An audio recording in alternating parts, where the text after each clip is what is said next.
Congress party ने 5-6 दशक से ज्यादा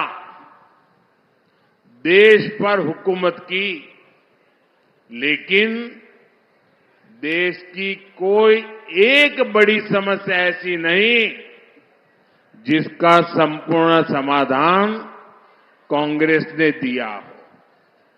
राजस्थान के लोगों से बेहतर इस बात को कौन जानेगा। जिस राजस्थान के लोगों ने देश को अपने लहू से सींचा, उस राजस्थान को कांग्रेस पार्टी ने पानी के लिए प्यासा रखा। मेरी माताएं बहनें तपती गर्मी में रेतीले धोरों पर सिर पर घड़े रखकर कोस कोस चलकर पानी लेने जाती थी। हमारी बहनें यहां कहती थी, घी ढुले तो मारो कुछ न जासी, पानी ढुले मारो सब कुछ जासी। यानी पानी घी से भी ज्यादा मूल्यवान था। लेकिन 70 साल तक किसी ने इन माताओं बहनों की नहीं सुनी। जब आपने आपके बेटे मोदी को सेवा करने का मौका दिया, मैंने जल जीवन मिशन शुरू करके इस त्रासदी को खत्म करने का बीड़ा उठाया। जल जीवन मिशन से हमने राजस्थान के 50 लाख घरों तक पानी पहुंचाया है। लेकिन जितने दिन राजस्थान में कांग्रेस सरकार रही, उसने जल जीवन मिशन में भी जमकर भ्रष्टाचार किया। कांग्रेस ने राजस्थान तक पानी लाने के लिए ईआरसीपी परियोजना भी पूरी नहीं होने दी। वहीं हमारे भजनलाल शर्मा जी की सरकार ने 100 दिन के भीतर ही ईआरसीपी परियोजना को पास करवाया है।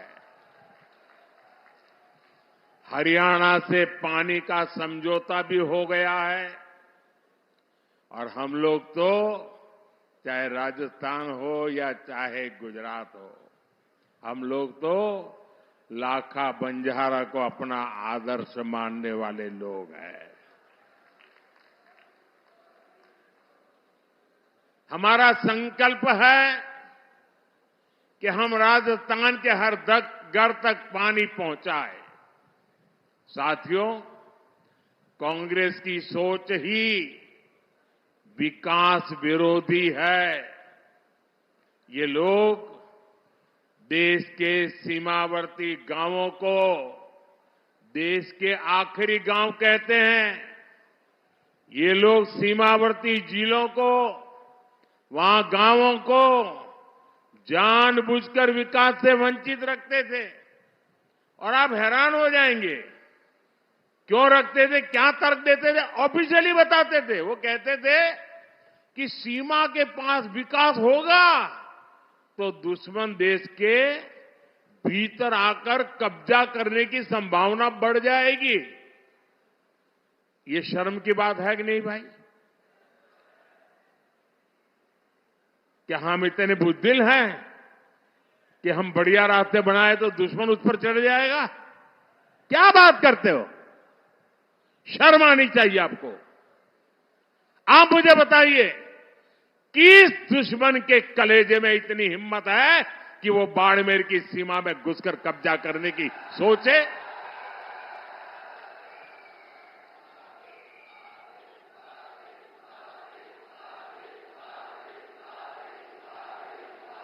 है हिम्मत किसी में? भाइयों बहनों, हम सीमावर्ती इलाकों को, सीमावर्ती गांवों को आखिरी गांव नहीं, देश का प्रथम गांव मानते हैं। हमारे लिए देश की सीमा यहां पूरी नहीं होती है, हमारे यहां से देश शुरू होता है। आज अगर देश में 4 करोड़ गरीबों को पीएम आवास मिले हैं, तो मेरे बाड़मेर को भी 2.25 लाख गरीबों को पक्के आवास का लाभ मिला है। भाजपा सरकार देश की आखिरी सीमा तक सड़कें और हाईवेज बना रही है। हमने बाड़मेर में मेडिकल कॉलेज भी खोला है। आज सीमावर्ती बाड़मेर में 72,000 करोड़ रुपए लागत की रिफाइनरी शुरू होने जा रही है। और मेरे बाड़मेर के भाई बहन सुनिए, अगर यहां कांग्रेस की सरकार न होती तो मेरे दूसरे टर्म में ही मैं आकर उद्घाटन कर जाता, लेकिन कांग्रेस ने ऐसे ऐसे रुकावटें डाली। लेकिन मैं आपको गारंटी देता हूं, मेरे तीसरे टर्म में मैं रिफाइनरी का उद्घाटन करने जरूर आऊंगा। और जिस दिन रिफाइनरी के उद्घाटन के लिए आऊंगा, उस दिन इस चुनाव विजय के लिए धन्यवाद भी करने आऊंगा। आने वाले समय में इस इलाके में रोजगार के अवसर पैदा होंगे, युवाओं के लिए नए रास्ते बनेंगे। मेरे बाड़मेर के भाई बहन जो पुराने लोग हैं, वो जब मेरी ये बात सुनते हैं तो उनको लगेगा या ये संभव है, ये होगा क्या? स्वाभाविक है कि ऐसी मुसीबतों में उन्होंने जिंदगी गुजारी है। यहां से पलायन होना बहुत स्वाभाविक था। मां बाप भी बच्चों को कहते थे, भाई कहीं और चले जाओ, यहां रह के क्या करोगे? वो दिन थे। ऐसा ही हाल कच्छ का था। मैं गुजरात का अनुभव बताता हूं आपको। कच्छ का भी हाल ऐसा ही था। लेकिन 2001 के भूकंप के बाद गुजरात के लोगों ने मुझे सेवा का मौका दिया। आज पूरे हिंदुस्तान का सबसे तेज विकास करने वाले जो जिले हैं, उसमें आज कच्छ जिला पहुंच गया है। मुंबई में जमीन की जो कीमत होती है, वो कच्छ की जमीन की कीमत हो गई है। अगर कच्छ बदल सकता है तो बाड़मेर बदल सकता है कि नहीं बदल सकता है? बदल सकता है कि नहीं बदल सकता है? मैं ये करके आया हूं और इसलिए मैं गारंटी देता हूं, ये भी मैं करके रहूंगा। यहां के एयरपोर्ट में भी पिछली सरकार ने जमकर रोड़े अटकाए थे। अगर कांग्रेस ने बेवजह ब्रेक न लगाया होता तो यहां का एयरपोर्ट 2 साल पहले ही चालू हो जाता। साथियों, कांग्रेस ने जिन लोगों को दशकों तक नहीं पूछा, मोदी उनको पूजता है। हमारे आदिवासी समाज के बच्चे आगे बढ़े, इसके लिए हम एकलव्य मॉडल आवासीय स्कूल खोल रहे हैं। आदिवासी समाज को सिकल सेल एनीमिया से मुक्ति दिलाने के लिए हम अभियान चला रहे हैं। भाजपा ने आदिवासी समाज को सम्मान दिलाने के लिए देश को पहली महिला आदिवासी राष्ट्रपति दी है। हमारे गांव ढाणियों की महिलाएं, मेघवाल समाज, लंगा, मंगणियार समाज के लोग पीढ़ियों से हस्तकला का काम करते आए हैं। भाजपा ने पहली बार उन्हें आगे बढ़ाने के लिए पीएम विश्वकर्मा योजना शुरू की है। अपनी मेहनत से रेत में भी फसल उगाने वाले यहां के किसानों को भी कभी किसी ने नहीं सराहा। आज हम किसानों के सीधे उनके खातों में पीएम किसान सम्मान निधि भेज रहे हैं। किसानों की आय बढ़े, इसके लिए हम मोटे अनाजों को, श्री अन्न को पूरी दुनिया में प्रमोट कर रहे हैं। ये हमारा बाजरा कोई पूछता नहीं था, सिर्फ हम गांव के लोग खाते थे। आपको जानकर के खुशी होगी, अभी मैं जब अमेरिका गया तो अमेरिका ने राष्ट्रपति ने अपने घर में व्हाइट हाउस में बड़ा भोज रखा था, लेकिन मजा देखिए, उस भोज में जितनी चीजें खाने के लिए बनाई थी वो हमारे मोटे अनाज में से बनाई थी। हमारे बाजरे, हमारा ज्वार उसमें से बनाई थी। दुनिया में जो मेरा छोटा किसान पानी के अभाव में खेती करता है, मोटा अनाज पैदा करता है, मैंने दुनिया को समझाया है ये मामूली अनाज नहीं है, ये सुपर फूड है, सुपर फूड। आपकी सेहत के लिए उत्तम फूड है और मैं दुनिया में आपके किसानों के द्वारा बनाई ये बाजरा ज्वार दुनिया में बेच रहा हूं। दोस्तों, मूंग का समर्थन मूल्य भी आज जितना है उतना कभी नहीं था। मोदी आपके सुख दुख में आपके साथ है, क्योंकि आपके सपने ही मेरे संकल्प है। साथियों, एससी, एसटी, ओबीसी भाइयों और बहनों के साथ दशकों तक भेदभाव करने वाली कांग्रेस आजकल एक पुरानी रिकॉर्ड बजा रही है।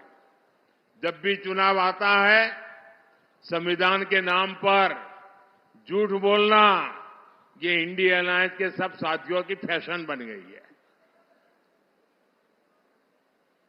वो कांग्रेस जिसने बाबा साहब के जीते जी उन्हें चुनाव हरवाया, जिसने बाबा साहब को भारत रत्न नहीं मिलने दिया, जो वो कांग्रेस जिसने देश में आपातकाल लगाकर संविधान को खत्म करने की कोशिश की, आज वो मोदी को गाली देने के लिए संविधान के नाम पर झूठ की आड़ ले रही है। ये मोदी है जिसने देश में पहली बार संविधान दिवस मनाना शुरू किया। ये कांग्रेस वालों ने संविधान दिवस मनाने का विरोध किया था। पार्लियामेंट में भाषण है उनका। क्या बाबा साहब का ये अपमान है कि नहीं है? संविधान का अपमान है कि नहीं है? इतना ही नहीं, ये मोदी है जिसने बाबा साहब से जुड़े पंच तीर्थों का विकास किया। इसलिए बाबा साहब और संविधान का अपमान करने वाले कांग्रेस और इंडिया अलायंस के झूठों से, उनकी गपबाजी से सावधान रहने की जरूरत है। और कांग्रेस वाले सुन लें, ये 400 सीट की बात देश की जनता ने इसलिए की है कि आपने 10 साल पार्लियामेंट में मुझे अच्छे काम करने के लिए रोकने की लगातार कोशिश की है, और इसलिए देश आपको, कांग्रेस को सजा देना चाहता है और साफ कर देने का मन बना लिया है। और जहां तक संविधान का सवाल है, आप मान के चलिए और मोदी के शब्द लिख के रखिए, बाबा साहब आंबेडकर खुद आ जाए तो भी संविधान खत्म नहीं कर सकते हैं। ये हमारा संविधान सरकार के लिए गीता है, रामायण है, महाभारत है, बाइबल है, कुरान है, ये सब कुछ हमारे लिए हमारा संविधान है। साथियों, भारत के खिलाफ ये इंडिया अलायंस वाले कितनी नफरत से भरे हुए हैं, ये इनके मैनिफेस्टो में भी नजर आता है। कांग्रेस के मैनिफेस्टो में तो बंटवारे की गुनहगार मुस्लिम लीग की छाप नजर आती है। अब इंडिया अलायंस में शामिल एक और दल ने देश के खिलाफ बहुत खतरनाक ऐलान किया है। उन्होंने अपने मैनिफेस्टो में लिखा है, जिस पोखरण की धरती ने कहना है कि हम भारत के परमाणु हथियार नष्ट कर देंगे, दरिया में डुबो देंगे। भारत जैसा देश जिसके दोनों तरफ पड़ोसियों के पास परमाणु हथियार हो, क्या उस देश में परमाणु हथियार समाप्त करना, इसकी सोच ये समाप्त करना चाहता है इंडिया अलायंस? क्या परमाणु हथियार समाप्त होने चाहिए? मुझे सबका जवाब चाहिए। क्या परमाणु हथियार समाप्त होने चाहिए? क्या परमाणु हथियार समाप्त होने चाहिए? मैं जरा कांग्रेस को पूछना चाहता हूं, आपके ये साथी, ये आपके इंडिया अलायंस के साथी किसके इशारे पर काम कर रहे हैं? ये कैसा गठबंधन है जो भारत को शक्तिहीन करना चाहता है? आखिर किसके दबाव में आपका ये गठबंधन हमारे परमाणु ताकत को समाप्त करना चाहता है? एक तरफ मोदी भारत को शक्तिशाली राष्ट्र बनाने में जुटा है, वहीं इंडी गठबंधन वाले भारत को कमजोर देश बनाने का ऐलान कर रहे हैं। माता तनोट राय की धरती के लोग क्या इसे स्वीकार करेंगे? कमजोर देश आपको मंजूर है? शक्तिहीन देश आपको मंजूर है? क्या ऐसा सोचने वालों को सजा देंगे? इस चुनाव में सजा देंगे? कमल पर वोट दबा करके उनको सजा देंगे? और इसलिए पूरे देश के लोगों को इंडी गठबंधन से सतर्क रहने की जरूरत है। साथियों, जिस भारत मां के लिए हम अपने जीवन की परवाह नहीं करते, ये कांग्रेस पार्टी उसे सिर्फ एक जमीन का टुकड़ा मानती है। और इसलिए कांग्रेस के राष्ट्रीय अध्यक्ष राजस्थान की वीर भूमि में आकर कहते हैं कि मोदी ने कश्मीर से 370 हटाया तो राजस्थान से उसका क्या लेना देना, क्या वास्ता? यहां आकर के बोल के गए। ये राजस्थान की राष्ट्रभक्ति पर ऐसा सवाल करने की हिम्मत करते हैं? जिस राजस्थान के वीरों ने सीमा पर कश्मीर के लिए सीने पर गोलियां खाई, उससे पूछते हो कि कश्मीर से क्या वास्ता?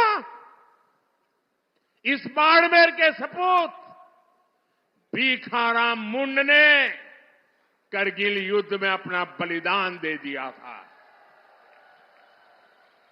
और कांग्रेस कहती है कि कश्मीर का राजस्थान से क्या वास्ता। जिस राजस्थान में कश्मीर में जन्मे बाबू साहब रामदेव जी की घर घर पूजा होती हो, उससे पूछते हो कि कश्मीर से क्या रिश्ता।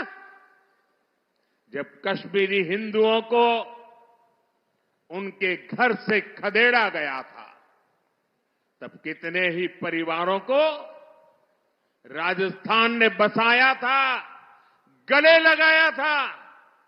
और ये पूछते हैं कि राजस्थान का कश्मीर से क्या वास्ता। अरे उनको पता नहीं होगा, करगिल के लोग ईरान गए थे और ईरान में कोविड की भयंकर महामारी में फंस गए थे।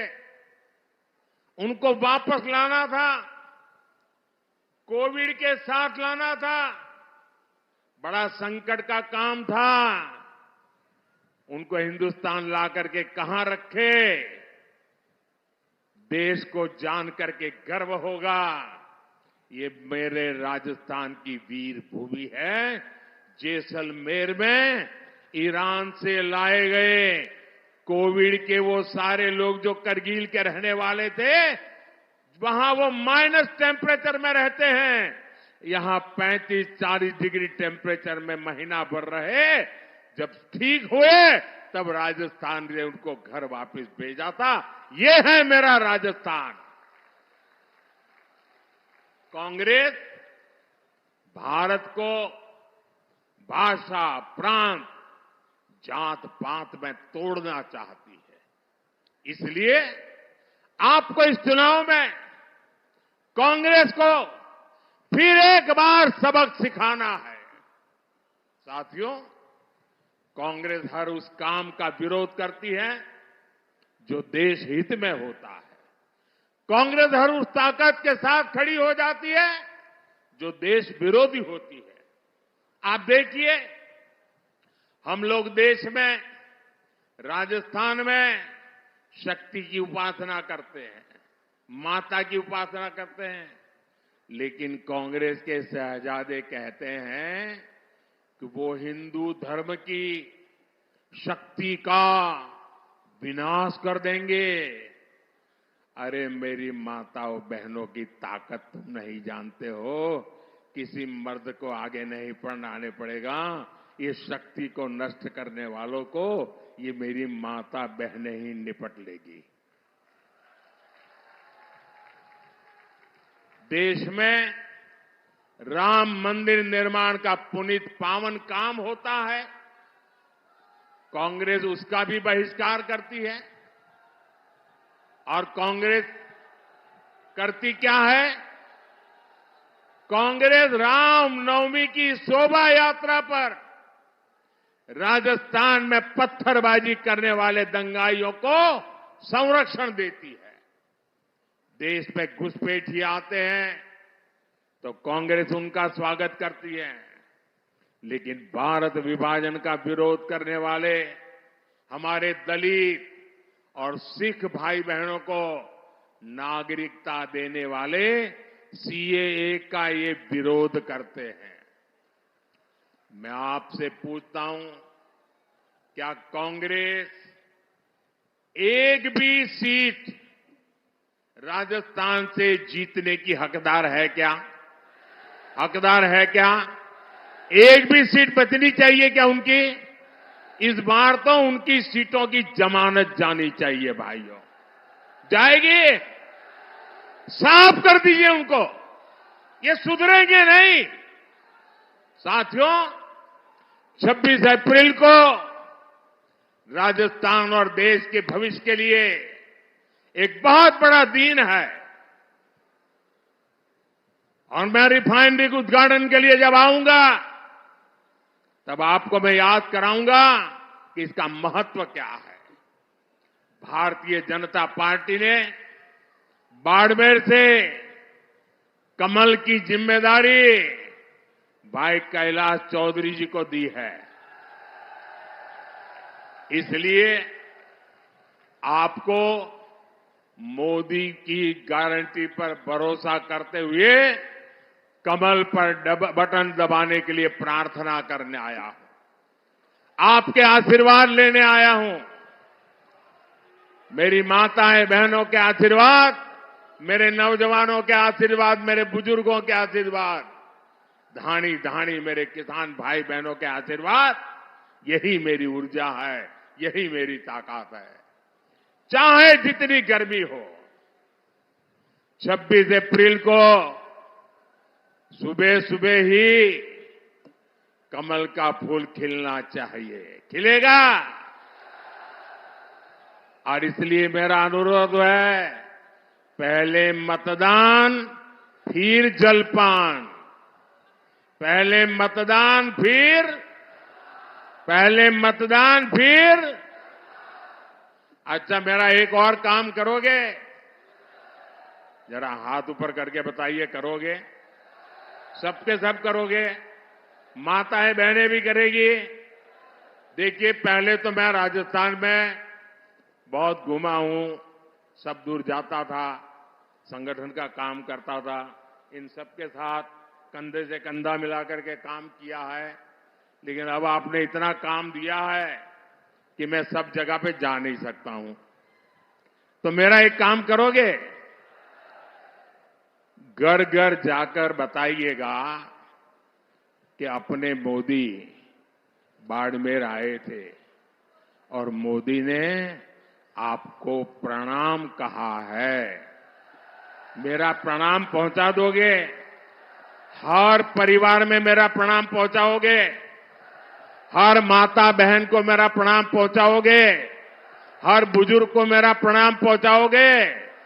जब इन सबको मेरा प्रणाम पहुंचेगा ना, तो वो मन से मुझे आशीर्वाद देंगे और वो आशीर्वाद मुझे ऐसी ताकत देगा कि विकसित भारत का सपना पूरा करने के लिए मैं अपनी पूरी ऊर्जा लगा दूं। मेरे साथ बोलिए, भारत माता की, भारत माता की।